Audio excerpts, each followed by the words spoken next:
ไวหมักล้างเอาเฮ็ดยาสังไรพองใหม่สูงพี่น้องเขากูก็ขนอวันเมื่อในก่อทบยากันทางเขาปู่จอมแทงในตอนปลายอยู่ลีวันเมื่อในเด็กเขาก่อมาถ่อมเย็นกว่าจอมกันเกี่ยวเลยลองนำตอนพอนหลีไวหมักล้างเอาเฮ็ดยาสังไรหลายๆในเฮามาถ่อมเย็นกว่าจอมกันค่ะ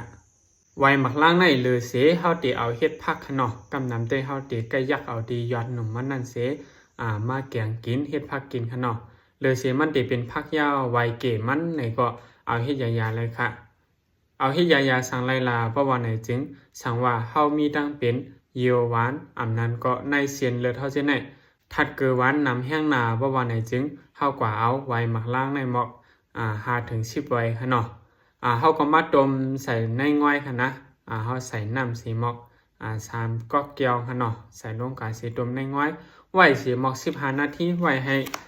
นำไว้หมักล่างออกขนอกพ่อมืออันมันออกยาวเนี่ยก็เขาก็ขึ้นเอาใส่ในก๊อกเสกินปั้นกลางใน1 แก้วหูคำ1 แก้วไหนมันติดใจเฮ็ดให้ตั้งเป็นเยื่อหวานฉะนั้นแก้วลดยอมลงกว่าและอันตีในสินเลือดเฮามีถัดคือหวานน้ำแห้งฉะนั้นก็มันติดใจเฮ็ดให้ถัดคือหวานฉะนั้นแก้วยอมลงในอยู่หรือเสมันติเป็นตั้งเปลี่ยนอันลดยอมถัดเยื่อหวานถัดคือหวานฉะนั้นยาวในสังว่าเป็นต้องกว่าว่าฉะนั้นก็ต้มกินไวหมักล่างในไรอยู่คณะยันบอกว่ามันมีถาดผาดค่ะเนาะมันติดใจเฮ็ดให้ต้องเฮาอย่าปีกว่าต้องเฮาอย่าปีอิวจะในค่ะ